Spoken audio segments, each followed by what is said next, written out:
Hello guys, welcome back to my channel. My name is Christian and I'm a travel and adventure photographer living in Bali. Today it's going to be all about what gear I bring on all my adventures, and I'll show you every little bits and pieces I'll put into my camera bag. So let's roll the intro and get into it.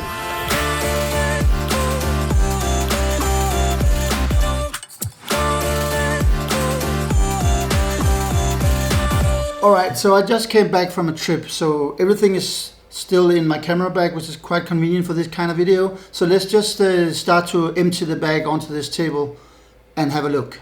First thing is my camera. What kind of camera do I use? I use a Nikon D850.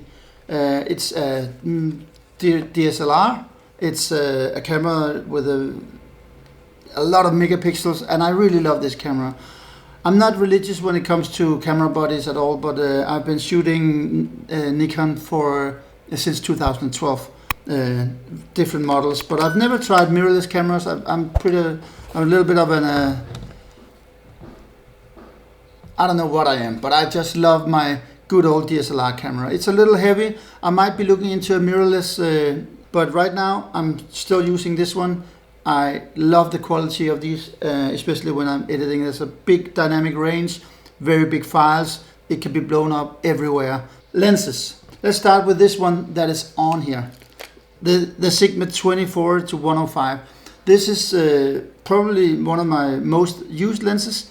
I'll link a video that is entirely about this lens. It's an aperture 4.0 lens, so it's not the fastest in the world, but for landscape and outdoor photography, I find it that this is more than enough. So you don't need to buy a lens that goes all the way down to 2.8, in my opinion, as long as you're shooting outside. Wide angle, I have a Nikon 16 to 35, which is the one I'm filming on right now. It's for all those wide shots. When you're out in the landscape, you just have this wide scene. This is my go-to lens. Also for shooting verticals, you can squeeze more of the scene into a portrait size photo. Next lens is probably one of my most cherished items in my bag at all. It's this, the 70 to 200. It's 2.8, so it's really fast. I can use it even in low light. I can use it indoor for corporate events or something. But for my landscape photography, this has really been a game changer. You can punch in and you can get so remarkable photos with it. It's tack sharp and it's such a nice lens to have in your bag. For landscape photography, this is a really, really versatile lens. You can make kind of more abstract images, and that's something I really like, and I'll just put a few examples on the screen while I'm saying this. It's a little heavy, of course, but that's something you would have to decide if you want to carry it or you don't want to carry it. I always carry it and I always use it when I'm out. So for me, it's an essential.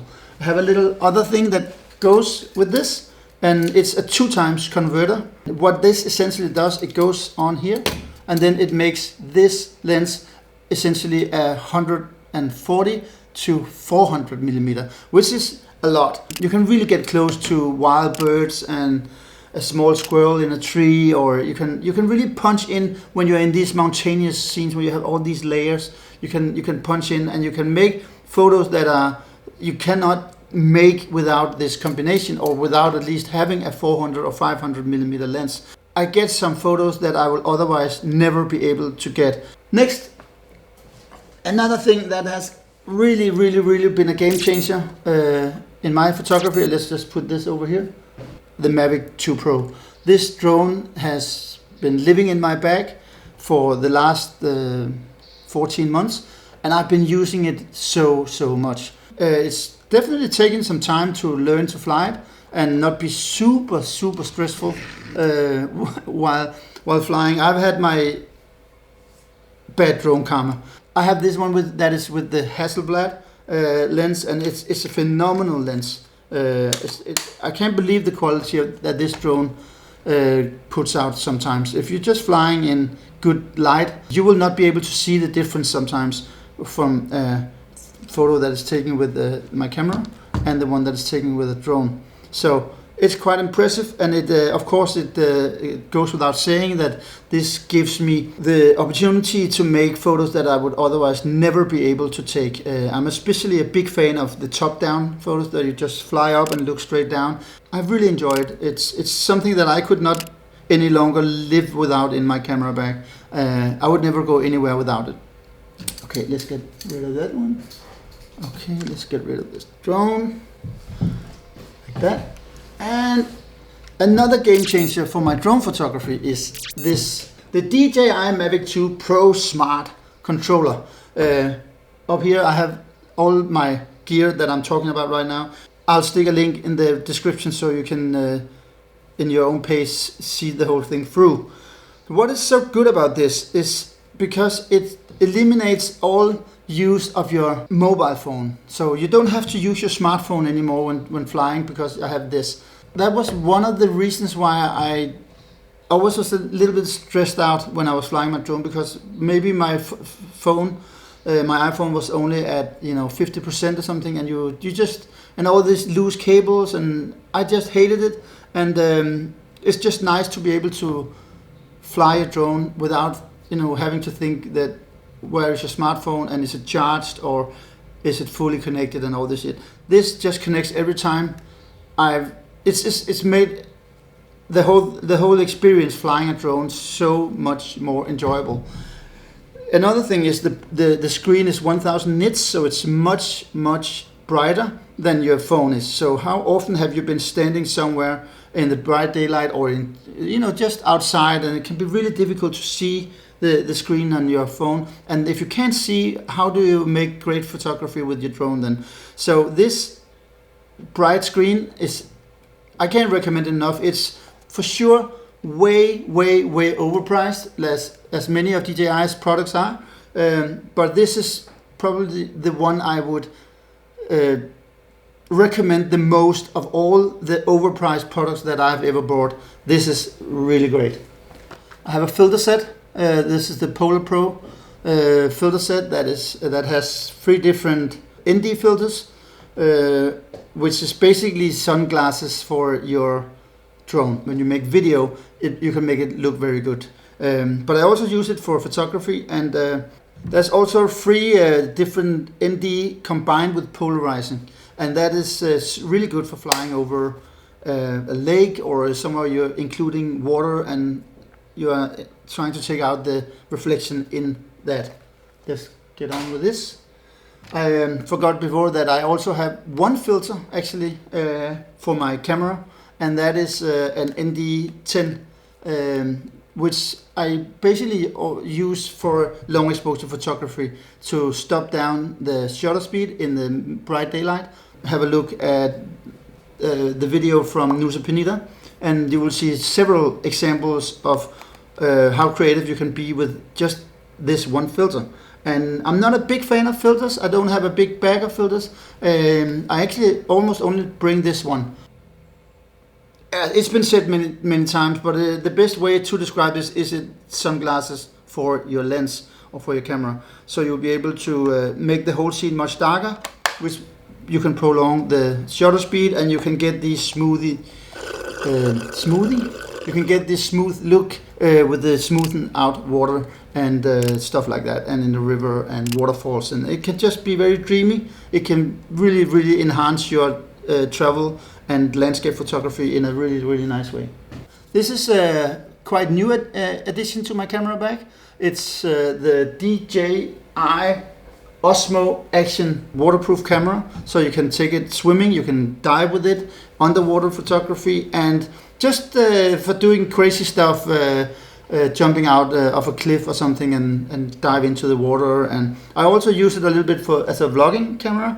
It has this extension arm. It's actually a GoPro free weight grip, it's called, and but it fits perfectly on. Because the Osmo Action and the GoPros, they have the same mounting solution, so it fits together.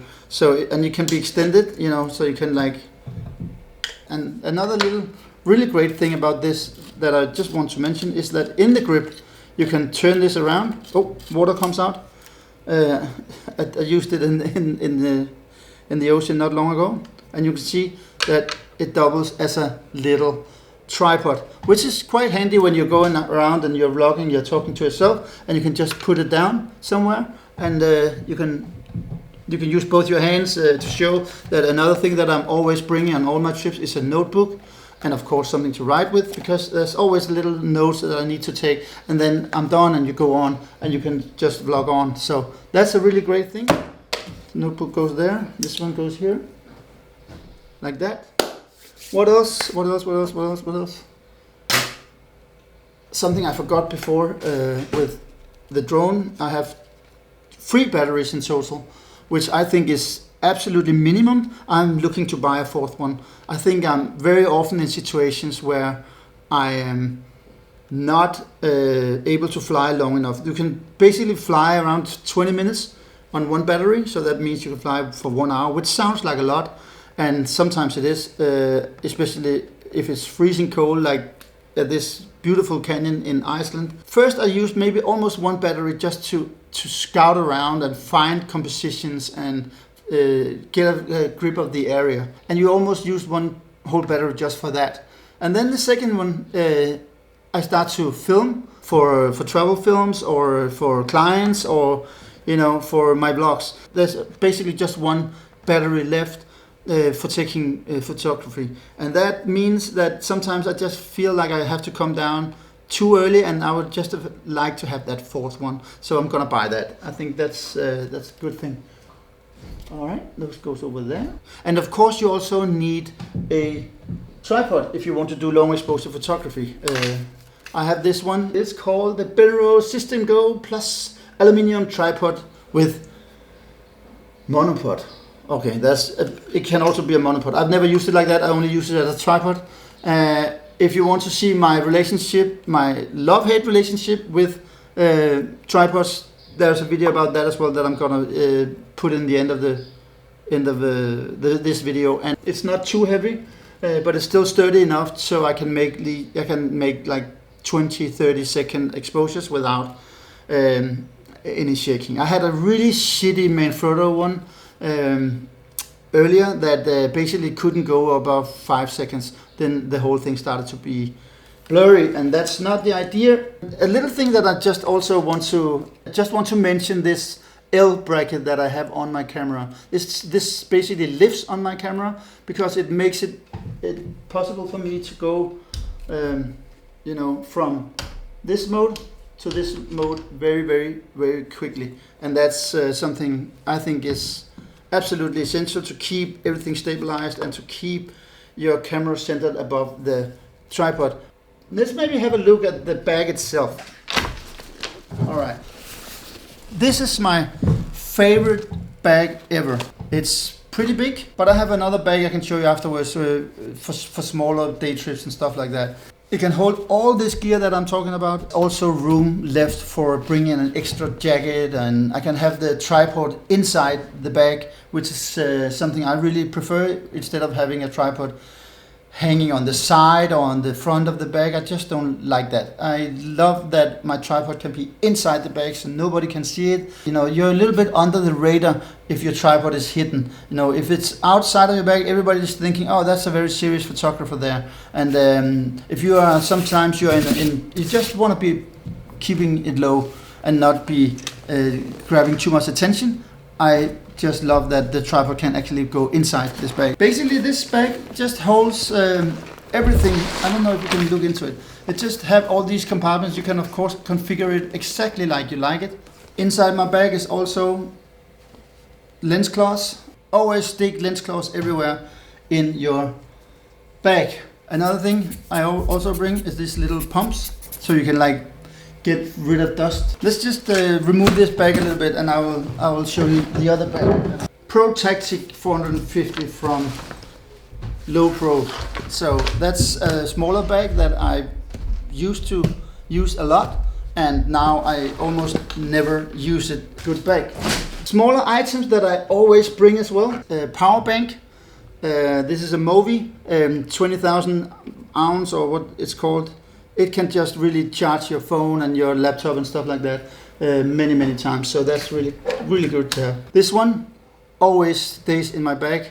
It's perfect in-ear plugs, and you can just take away all the sound when you're in an airplane, or you just need to have good quality sound when you are editing, good quality sound for listening to music on the road. I just love these small ones, and I cannot recommend them enough. They come in this little handy case where it gets charged like 2 or 3 times extra. So it's a genius little thing, and the sound is probably the best I've ever had in any earphone. Another essential in my bag is this headlamp. It's always living in my bag because I often get in situations where I need it. I often stay up really late somewhere and have to hike down in the darkness, or just it's been a lifesaver sometimes. I'm pretty known for missing all cable cars and having to walk down in the darkness. Of course, I always bring a portable hard drive. You cannot go anywhere without this. Absolutely essential, and I like those rugged ones when I'm traveling. And then when I come home, I immediately make a backup on one of my other hard drives at home. Some of these bigger ones, something like this over here.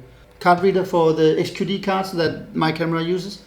Should have probably talked about these two before when I was talking about long exposure photography. Remote shutter release that is wireless, so I can go up to like 15 minutes away. Really great for when you're doing all these kinds of shots where I'm traveling alone, but I still want to be like a small figure in the landscape. I have another one. This is like a backup, which goes with a cord, goes into the camera. You want to do that when you're doing really long exposures and you just don't want to have any shake. If you don't want to buy something like this, you can just use a 2-second timer. Those 2 seconds makes all the shakes go pretty much away too. I think this one makes it a little bit more secure. Lapel mic that I always bring, that I can plug into my iPhone, and gives me much better sound when I'm recording like small videos for my stories on Instagram or something. And it's very often very windy in the places that I travel. So it comes in really handy to have that. Sunglasses is so important. They're not in here. That's because I always bring this little thing here as well. It's such an old school thing to have. Like, what's it called? A belt around the stomach. And yeah, I just use it because I can keep my sunglasses. I can keep small bits and pieces, a little lens cloth. I can put away the vlogging camera, just sticking it here. When I'm driving a scooter and I have to look for on a map, you know, just stick your phone into this. It comes in handy, and I always travel with this little thing. The notebook I already talked about. Always bring a notebook. I always bring a bag like this with all like my chargers, different chargers, lots of spare batteries.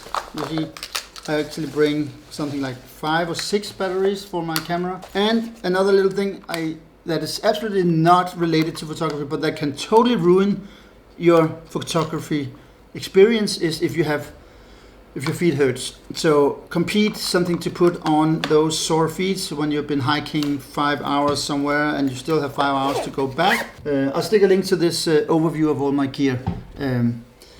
Yeah, I guess that's it. Okay, let's try to put all these things into my bag, and you will see how it nicely fits in everything, ready for big adventures. Let's do it. All right, let's put all this shit in here. Camera goes here. Drone goes here. Like that. Extra batteries for the drone go here. 70-200 goes here. And I put this Gorilla Pod on top of that. Fits perfect. Here, the controller that I was talking about. Put it right there. Filters for the drone, for the camera. Both of them can go in this department out here. Extension for the 70-200 goes here. And let's just pretend that this is the 16-35, which I'm filming on over here, but that normally goes in right there. This, I need to unscrew this, goes in here. Here, with the action camera on.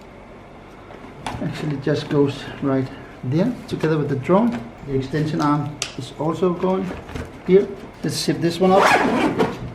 I totally recommend bags where you open it on the back, so it doesn't get nasty. You can always put the bag down and not being wet on the back. The rest can basically go up here This one, the movie, this little microphone goes into a little. I just like when things are organized and protected a little bit. So these ones go into this, and yeah, this one goes in here as well. And what this does, it still leaves me with, there's still lots of room left in here. In here I can put extra food, water. I can also put a warm jacket. Oh, one thing I forgot that I always bring as well is of course a rain cover for the whole bag. It just goes straight out here. I don't use it that often, but sometimes you end up in like the Faroe Islands or miserable weather on Iceland or something and it's really wet. The bag itself is quite water resistant, so it has to rain a lot, but it's nice to have, and it always stays in the bag because you never know when it's going to rain. The notebook usually goes in front here because then it's super easy for me to get it. And the last thing I need to show you now then is how I put the tripod inside the bag. So I basically just stick it in here on the side. There's always, and there's still room for jackets and lunch and snacks and and everything you need. So right there, I like it like that, and it's, I don't know how much this weighs, but it's not much. I don't know, but I find this the best bag that I've ever really had for photography. I cannot recommend this bag enough. It's a little bit like that the controller is way overpriced for what it is, but once you find a good product that just works for you, then it's priceless. So then you never regret buying it, you know. Just those products are the best. Alright, that's about it for this video, guys. I'll be back next week. I have a lot of traveling coming up. It's difficult to fit it all in, but I will do my best. I really want to get this channel lifted off the ground, and you can help me with that by liking and by commenting and by sharing it with friends you think that will benefit from this, and of course subscribe to my channel. I will see you in next week's video. Take care and stay adventurous. Bye.